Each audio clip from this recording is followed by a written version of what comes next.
ऐसा नहीं कि ओमकार का उच्चारण करो और आंख बंद ही करना है, कोई जरूरी नहीं है।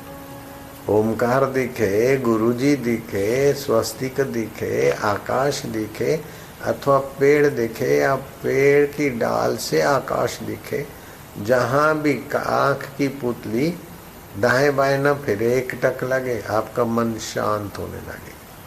थोड़ी देर में आप उस ब्रह्म, भले पता न भी चले, और पता खोजना नहीं, भगवान जाना नहीं जाता, भगवान जानने का विषय नहीं है, मानने का विषय है। मानकर शांत हो जाओ।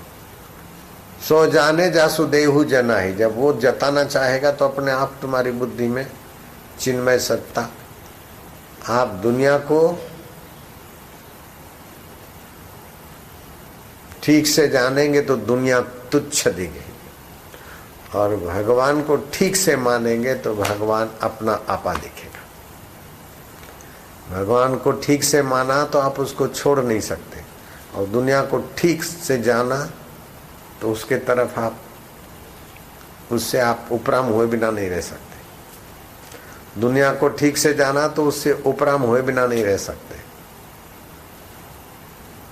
वो सुंदरी, वो सुंदरे, जरा चमड़ा हटा के देखो, नाक ऊंचा करके देखो क्या भरा है। जरा मानसिक रूप से चमड़ा हटा के एक दूसरे का देखो, ठीक से जानो क्या सुंदरी में भरा है और क्या सुंदरे में भरा है। और कितना भी वफादार हैं एक दूसरे से, फिर भी कुछ न कुछ कपट रखे बिना नहीं रहते, और अंत में एक दूसरे को छोड़ के मरते।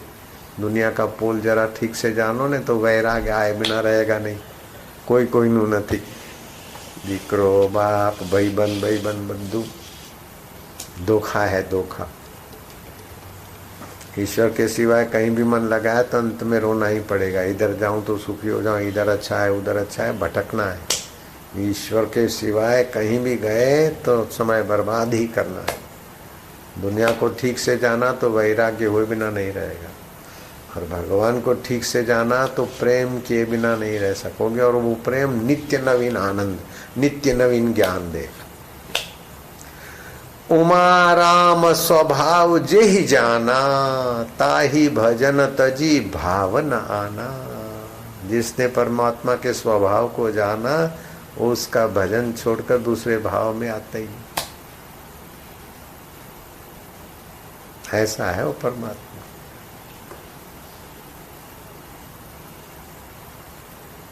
हर एक बार उसमें तुम्हारी बुद्धि टिक गई तो बुद्धि उस सत्य से भर जाएगी। जैसे अग्नि में लोहा टिक गया तो अग्नि रूप हो गया, ऐसे बुद्धि उसमें विश्रांति पाएगी तो चिन्मय हो जाएगी। फिर वो बुद्धि रितम भरा प्रज्ञा, रित माना सत्य स्वरूप से भरी हुई मति हो जाएगी। फिर आपको पोथे पढ़कर ज्ञान लाना नहीं पड़ेगा, आप जो बोलेंगे ज्ञानमय प्रसाद। इस स्वास्थ्य के लिए आपको टॉनिक नहीं खानी पड़ेगी, उसी भगवत सुख से ही स्वास्थ्य मस्त रहेगा। मस्त नहीं लग रहा है क्या? भगवत सुख में रहता हूं। एक कुप्रचार ने तो मेरे लिए बहुत बड़ा भला का काम कर लिया, और साधकों के लिए भी। पक्के पक्के थे टिक गए, हिलने वाले थोड़े हिल गए और नए लोग आ गए। पंझड़ भी हो गई, नई भर्ती भी हो गई और मजबूती भी हो गई।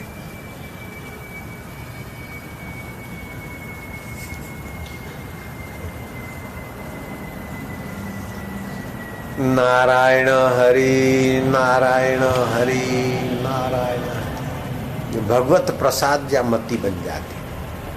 मति न लगे। भगवान अपनी बुद्धि भगवान को नहीं जान सकती, लेकिन भगवान हमारी बुद्धि को जानते। ऐसा समझ के हमारी बुद्धि भगवान में शांत हो तो भगवत प्रसाद या बुद्धि बन जाती। फिर चलते चलते तत्व प्रसाद या बनती, तब होती है ब्राह्मी स्थिति। वो गुरु की कुंजी लगती। भगवत प्रसाद या बुद्धि बनाकर फिर तत्व प्रसाद या बुद्धि जब गुरु ठान लेते हैं कि पात्र है, ले भाई, और वो पात्र भी जरा छटपटा दिखे तो हो जाती है ब्राह्मी स्थिति प्राप्त कर कार्य रहे नाशेष। फिर उसको करने योग्य कुछ नहीं रहता। उसके लिए वैंकुट वैंकुट सब बोना हो जाता है। स्वर्ग वर्ग तो वो अपने शिष्य को भेज सकता है स्वर्ग में, पातकी को अपनी नजर से वो सदगति दे सकता है। ऐसा होता है ब्रह्मवेता। पातकी के शमशान यात्रा में कोई पापी पातकी का मुर्दा जलता हो, कठोपनिषद में आया है। उस पर और भी कई पुराणों में शास्त्रों में मिलेगा आपको। वो ब्रह्मज्ञानी की दृष्टि अमृतवर्षी। ब्रह्मज्ञानी की मत कौन बखाने, वो मति कैसी होती है कोई बयान नहीं कर सकता। ब्रह्मज्ञानी की मत कौन बखाने, ब्रह्मज्ञानी की गत ब्रह्मज्ञानी जाने। इसीलिए अष्टावक्र कहते हैं पुत्र, जनक को पुत्र बोलना, 12 साल का तो बाप और 80 साल का बेटा पुत्र। अर्जुन को भी बोलते श्री कृष्ण श्रद्धस्वतात, और अष्टावक्र जनक को बोलते श्रद्धस्वतात, श्रद्धस्व, श्रद्धा कर। सारे दुनिया के काम श्रद्धा से ही चलते हैं। श्रद्धा बिना दुनिया नहीं चल सकती। डंडे के बल से, आतंक के बल से, बम के बल से, कानून के बल से दुनिया नहीं चल सकती। दुनिया में जो काम करते हैं वो भी श्रद्धा से, ईमानदारी से जो भी करते हैं वो श्रद्धा है उनमें। कर्तव्य करने की श्रद्धा है, वही करते ठीक से काम। श्रद्धा से ही पति पत्नी एक दूसरे से निभाते। नेता को वोट भी देते तो श्रद्धा से कि भाई हमारी सेवा करेगा, लूटेगा नहीं, परदेश में नहीं रखेगा। श्रद्धा से ही तो वोट देते। और नेता भी फार्म भरता है मैं जीत जाऊंगा, वो भी तो श्रद्धा ही तो है। स्कूल में भी पेपर देने जाते तो श्रद्धा ही तो है। रेलवे की टिकट, जहाज की टिकट लेते उसमें भी तो श्रद्धा है। ये मेरी माँ, ये मेरा बाप है, ये भी तो श्रद्धा से तो बाप को मानते हो। देख के बाप को मानते हो क्या? ABCD भी श्रद्धा से तो मानते हो।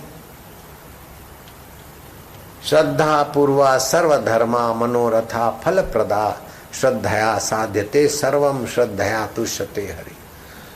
जो श्रद्धा तोड़ता है वो मनुष्य जाति का जघन्य अपराध करता है। श्रद्धा के बिना धर्म नहीं होता, श्रद्धा के बिना मनुष्यता का निखार नहीं होता। श्रद्धा गई तो मनुष्यता गई। बैल में, घोड़े, कुत्ते में बच्चे पैदा करते उनमें श्रद्धा नहीं होती। वो डंडे के बल से काम करते और सिंगड़े के बल से अपना काम बनाते। पशु कहा जाता है। जीव जंतुओं में श्रद्धा नहीं होती। श्रद्धा केवल मनुष्य की पहचान। अगर श्रद्धा गई तो मनुष्यता गई। और जिन जिन की श्रद्धा जिसने तोड़ी है उसने उसका सर्वनाश किया है। भले मित्र बनकर। अभी कितना मिल रहा है, बदले में क्या ले रहे? ये सब व्यवस्था है, आपसे बदले में क्या ले रहे? कोई टिकट है, कोई दक्षिणा है, कोई फीस है, कोई उपकार मानना चाहिए। ज्ञानदाता गुरु का जितना उपकार मानो उतना कम है।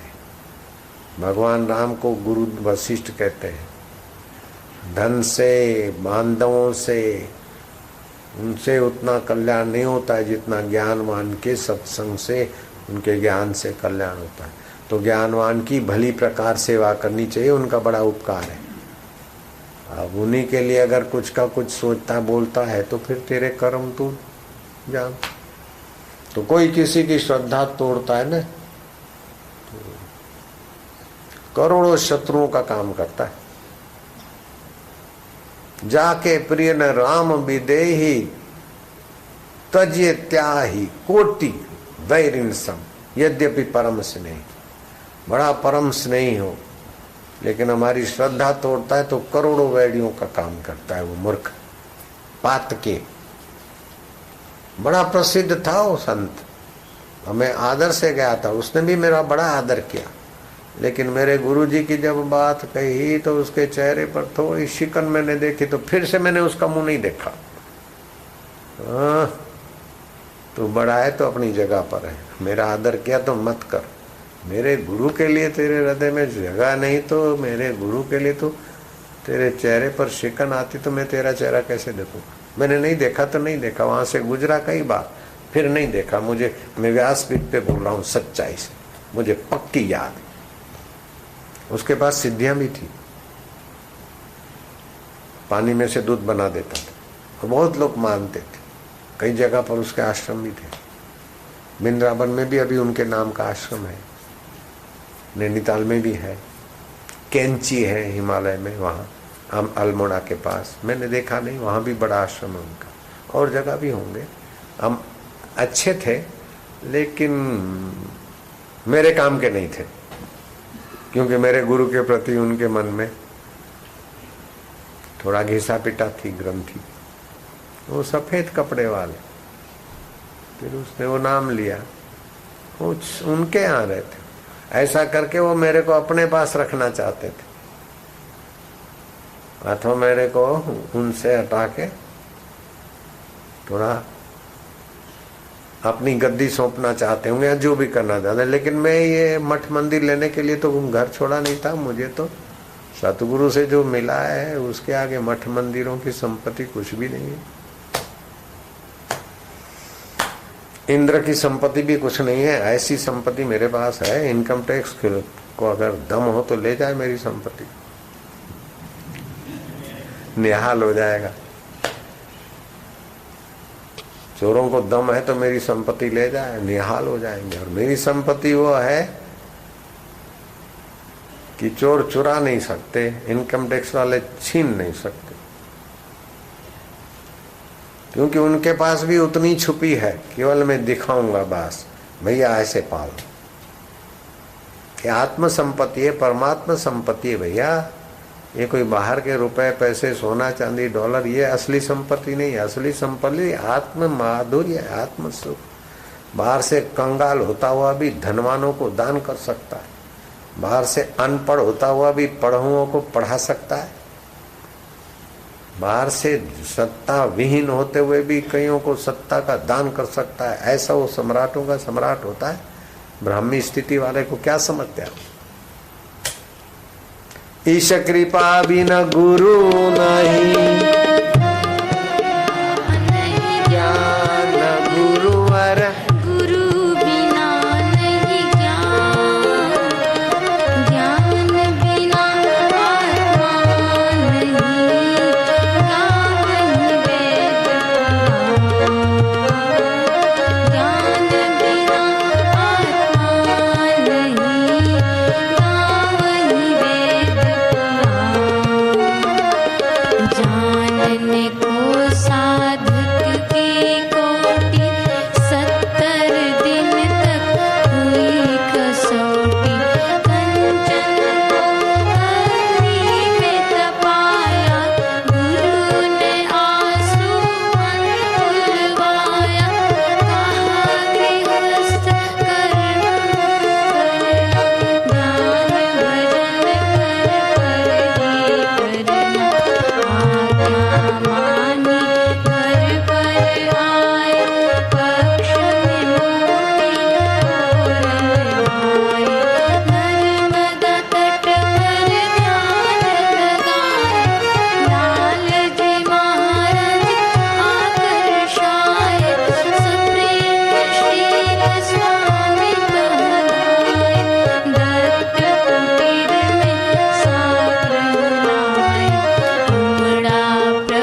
ईश्वर प्राप्ति कठिन है? ईश्वर को पाए बिना जिंदगी जीना अच्छा है? ईश्वर को पाए बिना मर जाना अच्छा है? वो अभागा है जो ईश्वर से मिले बिना मर रहा है। वो तो कई बार मरेगा, जन्मेगा। ईश्वर को मिले बिना जो मर गया उसका तो मरना चालू ही रहेगा। नहीं, कितना भी धन कमाया, क्या क्या क्या, ईश्वर को पाए बिना मरा तो मंदासु मंद मतया।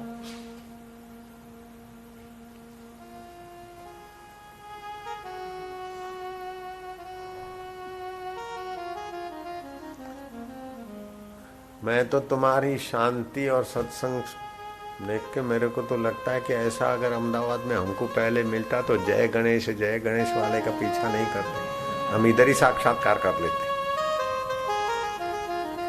हमने बहुत जगह चक्कर मारे, इधर कोई मिला नहीं था, इधर से उधर घूमे, क्या क्या किया। तुमको तो यहाँ मिला, घर बैठे, हमको तो नहीं मिला, इसीलिए हम खूब भटके, खूब।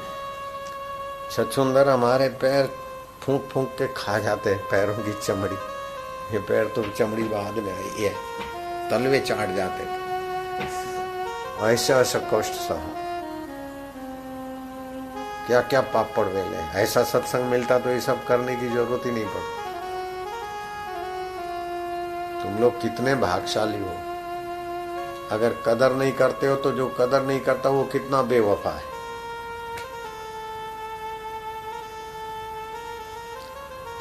कुत्ता भी जिस घर का रोटी खाता है ना, उसे बेवफाई नहीं करता।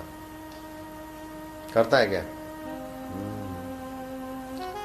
जहाँ की रोटी खाए और फिर वो निंदा करे या बेवफाई करे तो वो कुत्ते से भी नीचे चले जाते।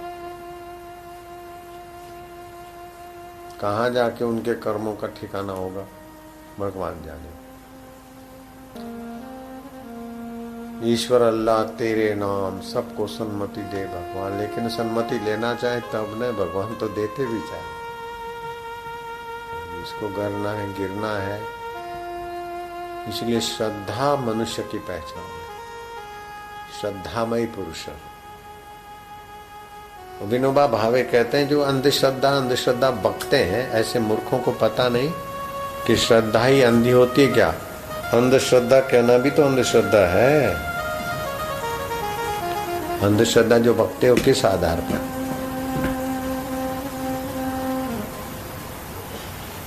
इसलिए जो भक्तों को वो अंधश्रद्धालु बोलते हैं उनकी बुद्धि दयनीय है।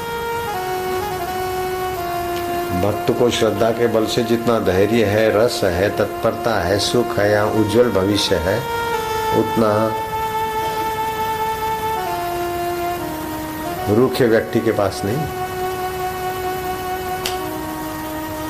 अरे कुत्ते के मुंह से भगवान की, मनुष्य की बोली भगवान ने बुलवा के दिखा दी। ऐसी कथाएं तुमने सुनी होगी। और डूब रहे थे और किसी ने पीछे से पकड़ा और किनारे लाके रख दिया। ऐसा भगवान की सत्ता ही यहाँ शिवलाल काका के बेटा और उसकी पोत थी, डूब रहे थे, किसने आके किनारे किया। ऐसे अखंडानंद गंगा जी में बहे जा रहे थे, कोई सहारा नहीं था, कौन आया पकड़ के ले आया। कभी भूखे रहे तो खिलाने को कैसा रूप आ गया। खाली मेरे को नहीं, अखंडानंद महाराज को और उड़िया बाबा को भी खिलाने के लिए भी बालक रूप लेकर आया। मेरे को किसान के रूप में खिलाने वाला आया। ये कौन है? अरे ईश्वर अंश जीव अविनाशी चेतन विमल सहज सुख राखते। ईश्वर थे, ईश्वर हैं और ईश्वर ही रहेंगे। तो ईश्वर के प्रति श्रद्धा आस्था करो तो यक्ष भी हैं, किन्नर भी हैं, गंधर्व भी हैं, भूत भी हैं, प्रेत भी हैं, पुण्य भी है, पाप भी है, कर्म का फल भी मिलता है। मन माना आचरण ना करो, शास्त्र के अनुसार अपना मंगल करो, अपना श्रद्धा भक्ति से आगे बढ़ो और दूसरों की श्रद्धा भक्ति दृढ़ करो। किसी की श्रद्धा तोड़ते हो तो तुम अपना ही विनाश करते हो, उसको भी अशांति होगी जो श्रद्धा टूटने में सहयोग। मैंने सुना है, देखा है, जिनकी श्रद्धा टूटी उनके घर में अशांति आ गई, खिन्न हो गए। उनकी मस्ती चली गई, आनंद चला गया, घर में झगड़े चालू हो गए, खिन्नता चालू हुई, बेचैनी चालू हुई। श्रद्धा गई, पैसा गया तो कुछ नहीं गया, स्वास्थ्य गया तो कुछ कुछ गया, और श्रद्धा गई तो सर्वनाश हुआ। पैसा गया तो कुछ नहीं गया, स्वास्थ्य गया तो कुछ कुछ गया, और श्रद्धा गई तो फिर स्वास्थ्य नहीं रहेगा, पैसे का भी सुख नहीं रहेगा, बरकत भी नहीं रहेगी। पैसे का आंकड़ा तो बढ़ जाए, हो सकता है, लेकिन वो पैसा वित्त होगा, विताड़े नु नाम वित्त, लक्ष्मी नहीं रहेगी। लक्ष्मी नारायण से मिलाती है और वित्त विताड़े, हैरान करेगा। રોક પોપ મ્યુઝિક કરાવો, પૈસા તો છે અમેરિકામાં, દુખી બી એટલા છે। राम सुखदास महाराज 93, 94, 95, 98, 99 साल के हुए। कभी कभार हमारा जाना होता था उधर, तो ऐसे वैसे टाइम पे गए तो उनके सेवक बोलते कि महाराज जी को खबर तो कर दिया है, लेकिन अभी महाराज जी जप कर रहे हैं, जप पूरा करके आएंगे, मिलेंगे। तो हम इंतजार करते, महाराज जप करके फिर आते मिलते। तो वैसे तो उनके जिह्वा से तो ऐसे ही रटन होता रहता था, और उनका स्वास्थ्य कुछ इधर उधर हुआ तो खून जांच करने के लिए भेजा, तो उसमें भी जप का प्रभाव देखा। मतलब इतना जप उनका गहरा उतर चुका था, फिर भी माला तो करते ही थे नियम। भगवान नाम की बड़ी भारी महिमा है। नाम जपत मंगल दिशा दशाओं। तो भगवान नाम जपने से ही भगवान में रुचि होगी, और भगवान नाम जपने से ही सत्संग में रुचि होगी, और सत्संग में रुचि से भगवान में रुचि होगी। जिनकी सत्संग में उचित रुचि नहीं है, वो उसकी भगवान में रुचि नहीं होगी, और जिनकी जप में रुचि नहीं है, उनकी सत्संग में रुचि नहीं होगी, और जिनकी जप और सत्संग में रुचि नहीं है, उनको जीवन रसमय नहीं दिखेगा, भटकू बन जाएंगे, जहां भी जाएंगे उपद्रवी बन जाएंगे, माथे पड़ू थे जैसे। फिर हाई बीपी, लो बीपी, रोग का घर बन जाएंगे ऐसे पापी लोग। जो उपद्रवी होते हैं वो पातकी हो जाते हैं, पातकियों को रोग ज्यादा घेर लेते हैं। तो भगवान नाम जपने से पातक मिटते हैं और निरोगता मिलती। जितना बक बक करते, राग द्वेष करते, लड़ाते झगड़ाते, ऐसे उतने पातक बढ़ते, उतने ही फिर रोग आ जाते। बुढ़ापे में रोग आते तो हमको क्यों नहीं आते, बड़ी उम्र में रोग आते तो राम सुखदास जी तो 99 साल के, खास रोग नहीं रहे, क्योंकि जप करते। नारायण बापू 100 साल के, खास रोग नहीं रहे, कभी कभार थोड़ा हुआ नहीं तो नाम जपने में और सात्विक खान पान में, सात्विक विचार में अपने को भी फायदा होता है और वातावरण को भी फायदा होता है। और जो लोग बक बक करते रहते हैं वो अपना भी दिमाग खराब होता है, जहाँ रहते हैं ना वो जगह भी अमंगलकारी हो जाती। इसीलिए जापक मौनी साधु जहाँ रहते हैं वो जगह तीर्थत्व में बदल जाती, और फालतू लोग जहाँ रहते हैं, जैसे दुष्ट रहते हैं, ऐसी वो भूमि भी गंदी हो जाती। 50 वर्ष पहले, अभी कुछ दिन पहले, 10-12 साल पहले मेरे पुरानी कैसेटों में होगा ये प्रसंग कि यूरोप में कोई चर्च का निर्माण हुआ और उसका ओपनिंग सेरेमनी था।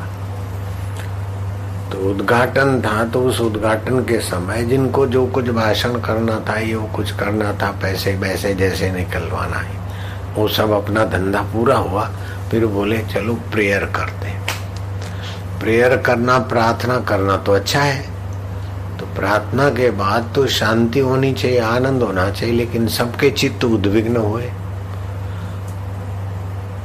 तो कुछ समझदार लोग भी तो होते हैं सब जगह, तो बोले हमको प्रेयर से जो पीस मिलना चाहिए, शांति मिलनी चाहिए, वो कुछ नहीं हुआ। बड़े गंदे विचार आ रहे थे। तो दूसरे ने भी कहा कि मेरे को भी यही प्रॉब्लम हुआ। ऐसे करते करते सभी ने बोला कि हमको भी ऐसे ही विचार आए थे।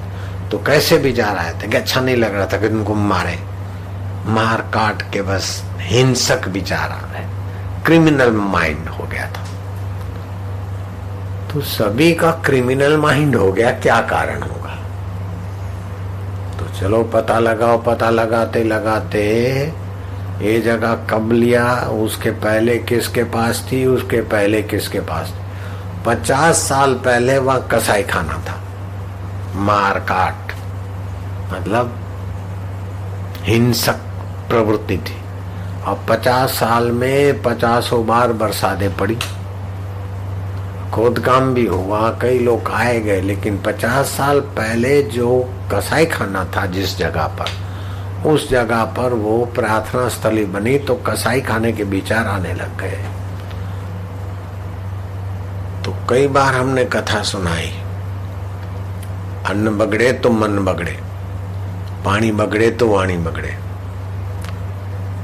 तो देव ऋषि नारद जी नारायण नारायण गुणगान करते करते सती अनुस्या का आश्रम नर्मदा किनारे अपने मोलेथा से 10-12 किलोमीटर के अंतर पे होगा, वहां विचरण करते करते गए। शुकदेव जी और व्यास जी का आश्रम भी 3-4 किलोमीटर अंतर पे है। अपना जो आश्रम है उससे 3-4 किलोमीटर के अंतर। तो वहां सब ऋषि मुनि संत रहते थे, तो नारद जी उधर आते जाते होंगे। तो चलो शुकदेव जी से मिले, व्यास जी से मिले, तो अनुस्या आश्रम में गए। तो अनुस्या अत्रि ऋषि और अनुस्या की भी जिंदगी जप ध्यान में मौन में रहती थी, इसलिए सीता जी को राम जी ने कहा कि इनसे उपदेश लो। तो सती अनुस्या की कितनी ऊंचाई रही होगी। पति ऋषि मिला तो पत्नी का भी कर्तव्य है ऋषि परंपरा से चलने का। तो उसने, सती ने भी, अनुस्या ने भी ऐसा, और सीता जी भी ऐसी महान आत्मा हो गए। तो कबीर जी के साथ लोई माता भी कम नहीं थी, वशिष्ठ जी के साथ अरुंधति देवी भी कम नहीं थी। तो उन्होंने ऐसे ही रामकृष्ण के साथ शारदा माँ भी कम नहीं थी साधन भजन में। गौरांग की पत्नी भी बहुत आगे बढ़ी चढ़ी थी। तो सती अनुस्या गए नारद जी को, देव ऋषि बेटे ये लो, मैंने सर्दियां है, जरा मेथी पाक बनाया है, थोड़ा ले खा लो। और नारद जी ने खाया। तो सती अनुस्या अनाज साफ करती होगी तो बक बक करके तो नहीं करती होगी, उनका अजपा जाप, मैं ये जो हलंदो बेचारी जो अजपा जाप, तो उनके हाथ से जो धान साफ हुआ अन्न और उन्हीं के हाथ से पिसा गया। मेरी माँ वृद्ध हो गई, तभी भी मेरे को बहुत बार ऐसा होता, माँ को बोलता माँ तुम्हारे हाथ की रोटी याद आती, तो बेचारी कैसे भी करके बना देती थी। तो बड़ी आनंददायी होती थी। हालांकि ज्यादा घी भी ये वो नहीं, मसाले वसाले, लेकिन उनके हाथ की रोटी मुझे बहुत आनंददायी लगती। तो सती अनुस्या के हाथ का वो मेथी पाक या जो कुछ बना होगा, मेथी पाक मेरी मिलावट है, जो कुछ प्रसाद दिया होगा। तो नारद जी का चित्त बड़ा आनंद, मेरे गुरु जी भी कुछ देते तो मेरे को बहुत आनंद आता था। सेव उठा के दे दिया तो बड़ी प्रसन्नता। सेव नहीं होता था, बस वो दिखता सेव था, कुछ खाएं तो फिर किसी को उसमें से उठा के दिया तो फिर पश्चाताप होता कि इसको क्यों दिया मैंने, हम ही खाते। ऐसा आनंद आ जाता।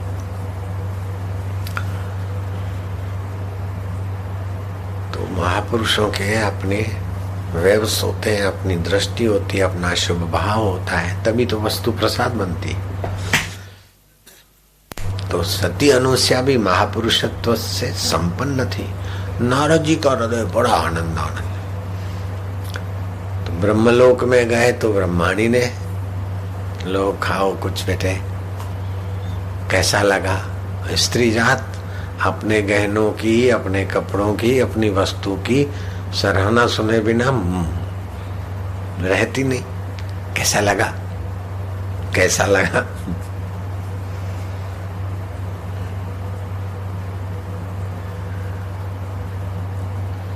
तो माँ तो माँ है, लेकिन सती अनुसुईया के प्रसाद में जो आनंद था, जो सत्व था, जो ब्रह्म सुख था, उसकी बराबरी ब्रह्मलोक में भी नहीं है। क्या माँ? अब एक स्त्री दूसरी स्त्री की सराहना सुनने में सहमत नहीं रहती भीतर से,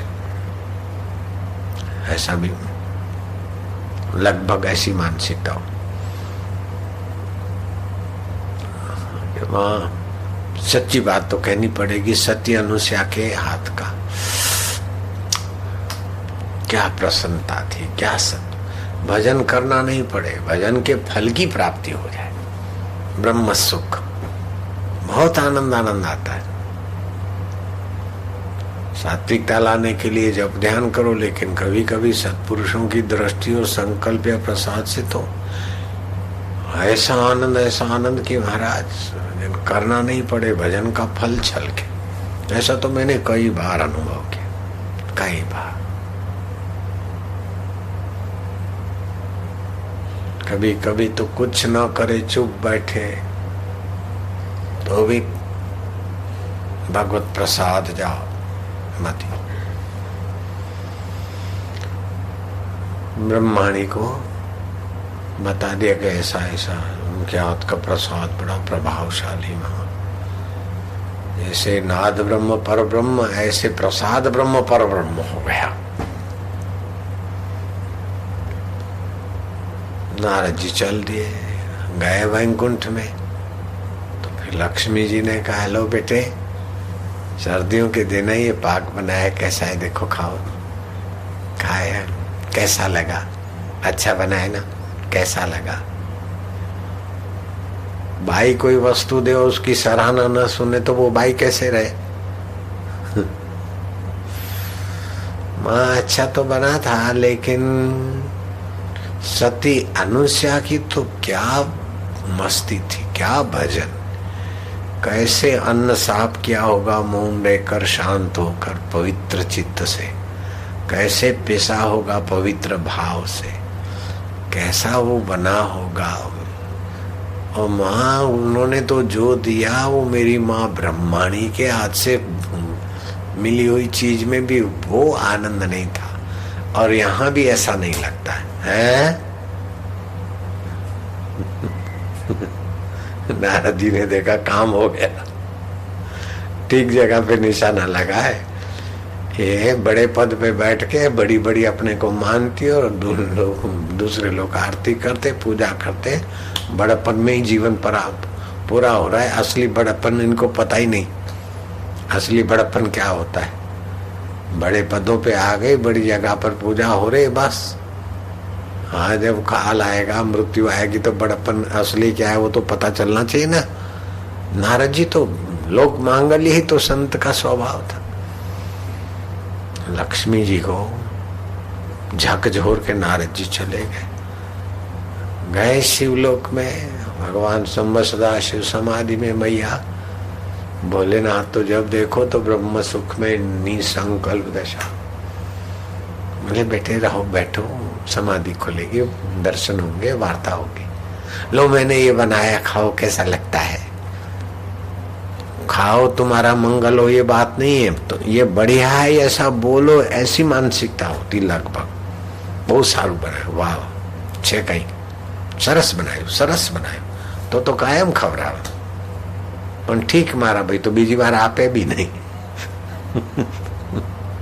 એટલે અત્યારના લોકો જાણે છે મસ્કા પાલિશ આવી રીતે બહેનો પોસલાવ એટલે ખાવાનું સારું મળતું રહ્યા. પણ અરે કે બેન તમે જે બનાવ્યું હતું ને યાદ આવે છે કે હે ખરેખર લાવ અત્યારે આ છે જુઓ ને કેવું લાગે છે. લઈ આવશે માસી. वो ब्रह्माणी ने दिया, लक्ष्मी जी ने दिया, पार्वती जी ने दिया, नारद जी ने खाया कि कैसा था? अच्छा था. लेकिन है પણ શું કહો છો? सती अनुसया ने तो क्या उसमें उन्होंने वानगी नहीं बनाई थी, मानो अपना ब्रह्म रस डाल दिया था, मौन का प्रसाद डाल दिया था. चित्त की समता, शांति और ब्रह्म रस में रसीली होकर मैया ने अन्न साफ किया होगा.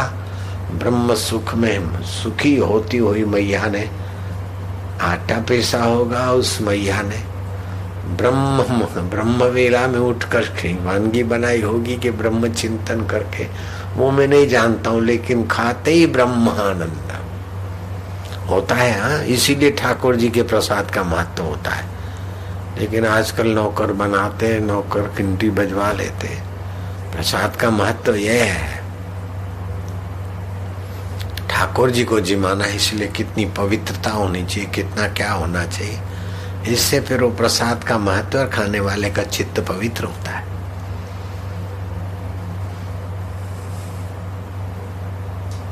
अब तीनों देवियों को हुआ कि धरती पर रहने वाली बाई इतनी महान कैसे, तो हमारा क्या हो.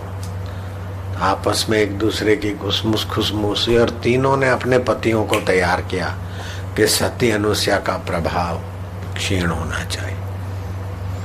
देवों ने कहा कि ठीक, जो दूसरों के लिए खड्डा खोदता है ना, उसको ही उतरना पड़ेगा. इनको भी देवियों को पुजवा के बहुत समय हो गया, तो ये इनको भी झकझोरे जरा प्रकृति. नारद जी तो नारद जी है, अच्छा किया. तीनों देव धरती पे आए सती अनुसया का प्रभाव क्षीण करने की. उनकी जो मानसिकता थी उसके अनुसार इन्होंने लीला की. तीनों साधु के रूप में आगे खड़े हो गए. अलख निरंजन नारायण हरि भिक्षाम देहि. अनुसया जी भिक्षा ले आई. इनको तो करनी थी लीला.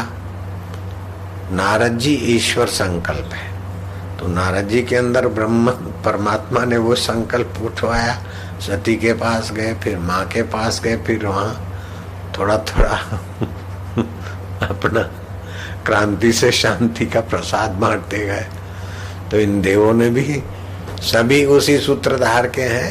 ब्रह्मा विष्णु महेश के अंदर भी वही चैतन्य वो प्रभु. मैया भिक्षा ऐसे नहीं लेंगे, हमारी एक शर्त है. अगर उस शर्त से को स्वीकार करके तुम भिक्षा देती हो तो लेंगे, नहीं तो हम खाली जाएंगे. और जिसके द्वार से संत भूखे चले जाते हैं, निराश चले जाते हैं, उनकी तपस्या तेज प्रभाव नाश हो जाता है. हमको भिक्षा देना हो तो अपने छाती का हिस्सा मर्म स्थान खोलकर फिर भिक्षा दीजिए. नहीं तो हम ये चले. रुकना साधु बाबा. अंदर गई कि ये साधु बाबा के वेश में कौन लोग हैं. अनधिकार चेष्टा है. सचमुच में संत हैं कि फिर ऐसे वैसे होते तो ऐसा वैसा व्यवहार था. लेकिन ये तो संतों के संत ब्रह्मा विष्णु महेश और बाबाओं के रूप में ऐसी शर्त.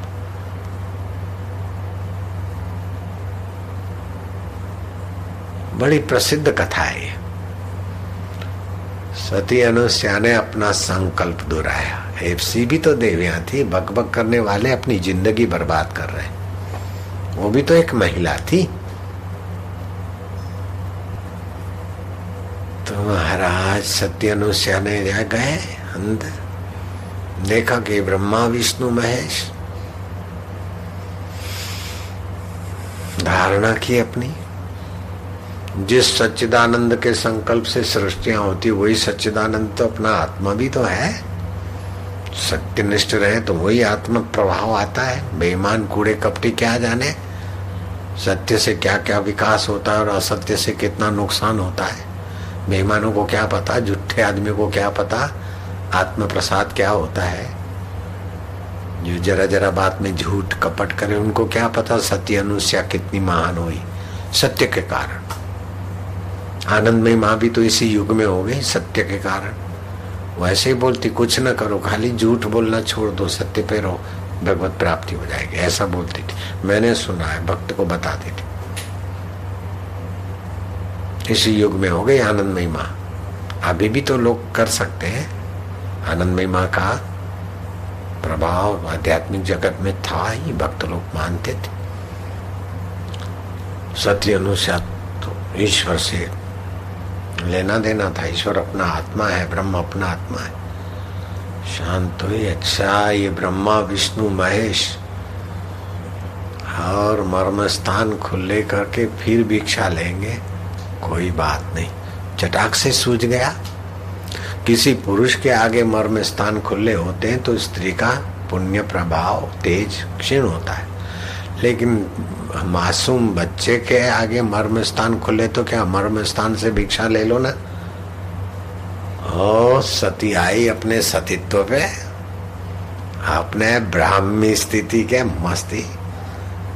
यदि वह संकल्प चलाए ब्रह्मा विष्णु बच्चा हो जाए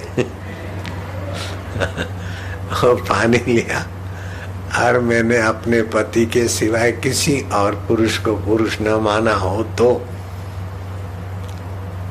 ऐसा करके अपनी एकाग्रता और संकल्प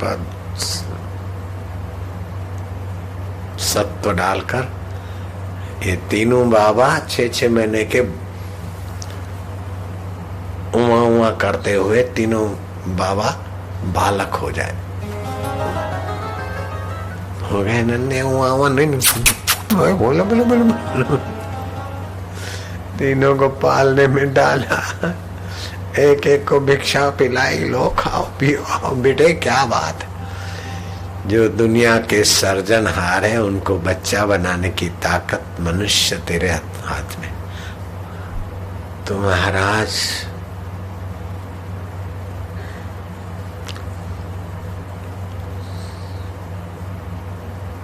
एक दिन 2 दिन 5 25 दिन ब्रह्माणी देखे कि कहाँ गए सफेद दाढ़ी वाले ब्रह्माणी, तो कहाँ गए चतुर्भुजी नारायण। अब तीनों देवियां एक दूसरे में कांटेक्ट किया, बोले हमारे यहाँ नारद जी आए थे और ऐसा ऐसा बोल गए, तो मेरे मन में जरा खुन्नस हो गई। सत्य अनुष्या का प्रभाव नीचे करना, तो बोले बस मेरे मन में भी ऐसा हुआ। अरे मेरे मन में भी ऐसा हुआ। आखिर तो वो देवियां थी, सूझबूझ की धनी थी कि सही कहा है कि जो दूसरे का प्रभाव देखकर ईर्ष्या करता है ना, उसी का प्रभाव अब अपने कोई धरती पे जाना पड़ेगा। तीनों देवियां सामान्य महिलाओं का रूप लेकर धरती पे आई और अपने देवों को खोजने लगी। खोजते खोजते देखा कि वो वीणा लेकर जा रहा है, नारायण नारायण। लक्ष्मी जी को हुआ कि इन्होंने ही इनके घर मेरे घर तुम्हारे घर, इन्होंने ही आग लगाई। अब ये नजीक आए तो इनकी वीणा लेकर इन्हीं की टाल पे ठोक के पूछे कि कहाँ है हमारे देव। हो देव ऋषि आइए आइए आइए। देव ऋषि ने गौर से देखा कि ये ब्रह्माणी मैया लक्ष्मी जी माँ पार्वती, यहाँ धरती पर देवियां क्यों, कैसे आना हुआ, फिर बताते तुम नजीक तो आओ। नारद जी ने देखा कि अब रुष्ट है, नजीक जाना, रुष्ट महिला हो और नजीक जाना खतरे से खाली नहीं। आखिर वो भगवान के संकल्प थे, वो भगवान की अर्धांगिनी थी, तो ये तो भगवान के आत्मा बने बैठे थे। बोले मैया मैंने आजकल अनुष्ठान चालू किया है, तो महिलाओं से 40 कदम दूर रहकर बात करने का नियम है इसमें। मैया आप वहीं से बात करिए। लक्ष्मी जी ने फिर सांस लिया, कहे नारद तो भी बाबा अब हाथ जोड़ती हूँ, बताओ कि वो कहाँ है। बोले कौन? बोले वो कौन? बोले मेरे बाप, जिनको हमने भेजा था सती अनुसुईया का प्रभाव क्षीण करने के लिए, वो हमारे तीनों के तीन पति, हम तीन है न, हमारे तीनों के पति देव, तुम्हारे बाप, तुम्हारे भगवान और माँ पार्वती के। कहाँ है? बोले वो तो गए हाथ से आके। अब तो आप वीणा लेकर नारायण नारायण गाओ, सीताराम सीताराम, जो भी कुछ करना है करो। वो तो सती अनुसुईया का प्रभाव क्षीण करने के लिए साधु बन गए थे, और उन्होंने तो कहा मर्म स्थान खुले करके दो भिक्षा। तुम्हारा मंगल करने के लिए गए थे, लेकिन तुम मूल में जहाँ अमंगल होता है तो परिणाम अमंगलकारी। और तुमने तो पतियों से हाथ धो लेना है, मता है। अब तो वो बड़े हों और कहीं फिर हो मंगनी सगाई बगाई जो भी हो, नारायण मैया अब मुझे समय नहीं है, मैं तो ये चला। ओ मेरे बाप रुक जा, पार्वती कहती रुक जा, ब्रह्माणी कहती बेटे क्या करते हो, रुको ना रुको ना मैया, मुझे अब जाना है। तो नहीं जरा रुको बेटे। तो उपाय तुम ही बताओगे। क्यों उपाय? तो क्या बताएं, अब आप जाओ और हम ब्रह्माणी है, लक्ष्मी जी हैं, पार्वती जी है, ये मन से निकाल दो। ये सब बाहर की उपाधि है, पद की। आप तो निरापद प्रभु का सुमरण करके सेविकाओं की नाई जाओ, सती अनुसुईया के द्वार पर माँ हम आए घर में, आज्ञा लेकर उनके पास जाओ और बड़ी विनम्र होकर उनसे अपने पतियों को लौटा ले आओ। दूसरा तो कोई उपाय नहीं। बोले नारद जी ठीक कहते हो, अपने दिन ऐसे होते तो ऐसे ही व्यवहार कर। वो गई और मैया प्रणाम। कौन? बोले मैया हम तुम्हारी बहुएं हैं। क्या चाहती हो मैया? हम घर में आए। हाय हाय, आश्चर्य, आश्चर्याणाम आश्चर्य। बहू है सासू से पूछती है कि हम तुम्हारे घर में आए, क्यों बहू रानिया क्या बात है? बोले मैया हमको संकोच हो रहा है, हमने आपके ब्रह्म सुख, ब्रह्म तेज, अद्वैत निष्ठा और पातिव्रत्य धर्म की महिमा न जानकर आपका प्रभाव क्षीण करने के लिए बड़ी भारी गलती की मैया। बेटी जो अपनी गलती जल्दी से स्वीकार करता है उसकी विपदाएं जल्दी मिटती, और जो अपनी गलती की रक्षा करता है उसकी गलती और बढ़ती है। मैया ये आप ही उपदेश दे सकती, नहीं तो आजकल मैया मूर्ख लोग तो अपनी गलती को गलती मानने को तैयार नहीं होते। क्या चाहती हो मैया? हमारी गलती हो गई, हमें हमारे पति हो, कोई बात नहीं है। लो बड़ा झूला है, तीनों लेटे हैं साथ में, अपना अपना पति पहचान के गोद में उठा के ले जाओ। 6-7 फुट की तो बहू और 5 फुट के पति। त्रिभुवन में आश्चर्य होगा, एक नया अध्याय शुरू हो गया विनोद और लीला का। मैया ऐसे ना करो, खूब स्तुति की। ना अपना अपना पति पहचान के उठा लो। हाँ अगर लक्ष्मी जी तुमने गलती से, तीनों एक जैसे हैं बालक, गलती से अगर शिव को स्पर्श किया तो मेरा सतीत्व भंग होने से तो बच गया, तुम्हारा सतीत्व खतरे में हो जाएगा सती। कैसी व्यवस्था है भगवान सच्चिदानंद की। भगवान भी चुपचाप नहीं बैठते हैं, चुपचाप में शायद भगवान भी बोर हो जाते होंगे। कभी नारद जी के द्वारा कभी किसी सृष्टि में कुछ न कुछ हुआ करता है जिससे लोगों का विकास हो। अगर ये घटना नहीं करवाते परमेश्वर अंतर्यामी तो अभी इतना आनंद हम कैसे लेते, इतना ज्ञान हम कैसे बोलते और आप कैसे सुनते। ये भी तो उन्हीं की देन है, परमेश्वर की, सच्चिदानंद की, ओमकार के उद्गम स्थान की। जिस ओम स्वरूप का मेरे को याद भी नहीं था कि आज ये कथा करूंगा, सोच भी नहीं सकता था मैं। ये तो ऐसे ही शुरू हो गया तो हो गया। ओमकार का जब होने के बाद जो ये शुरू हो गया, तो ओमकार का उद्गम स्थान जो है वो परब्रह्म परमात्मा है। उन्हीं की सत्ता से मैं अभी बोल रहा हूँ और आप उन्हीं की सत्ता से सुन रहे हैं। वो इतने नजीक है और वे ही है वास्तव में, ये सब आकृति नहीं है।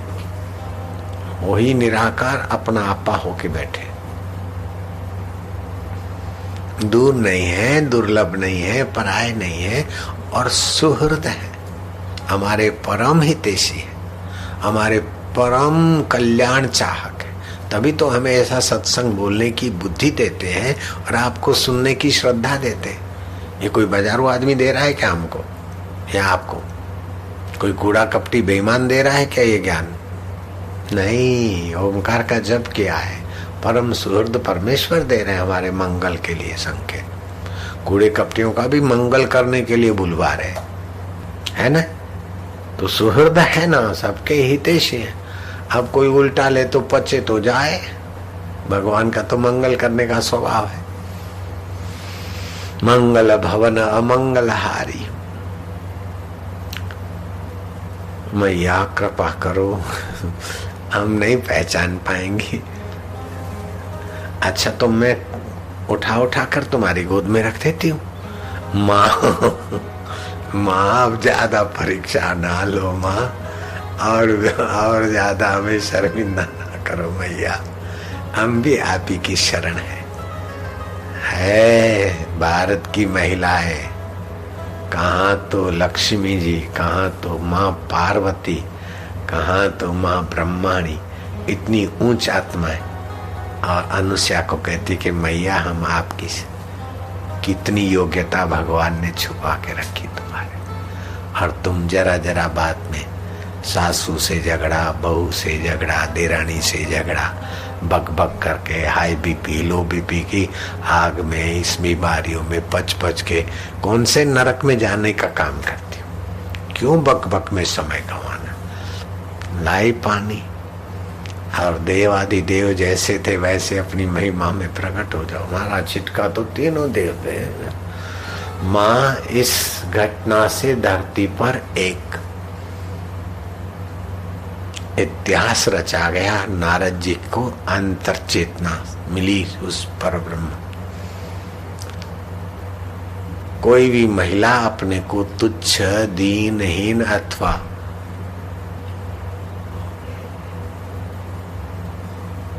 विलासी लोगों की भोग्या मानकर अपना जीवन बर्बाद न करे। बॉय कट करे, स्मोक करे, लाली लिपस्टिक करे, कोई मुझे अच्छी डांसर बोले इसलिए हे देवी तुम्हारा जन्म नहीं हुआ। तुम्हारा जन्म तो आत्मदेव को प्रकट करने के लिए हुआ है लाली। भोगी लोगों की आगे नर्तकियां होने के लिए अथवा लाली लिपस्टिक करके उनकी भोग्या बनने के लिए तुम्हारा जन्म नहीं हुआ देवी बेटी। तुम्हारा जन्म हुआ है जन्मदाता परमेश्वर को पाकर मुक्त आत्मा, महान आत्मा होने के लिए। संसार तुम्हारा घर नहीं, 2-4 दिन रहना है यहाँ। कर याद अपने आत्मा की, शाश्वत जहाँ खजाना है। तीनों देव प्रकट हो गए। मैया कहाँ? ब्रह्मा, विष्णु, महेश और सती अनुसया को कहते अत्रि पत्नी को मैया। कहाँ पर? अपना जो आश्रम है उससे 10 किलोमीटर अंतर पर सती अनुसया का आश्रम, वहां ये घटना घटी नर्मदा किनारे। मैया वरदान मांग लो कि हे देव, अभी तो मैंने, ये कथा लंबी है, मैंने शॉर्ट कर दी। अत्रि ऋषि आए और तीनों बालक तो कि आप ही की संतान है। फिर ये बहू आई कि कौन है कि आप ही की बहू है। देवी ये तू क्या रचती हो? तो इस प्रकार की कथा विस्तृत है।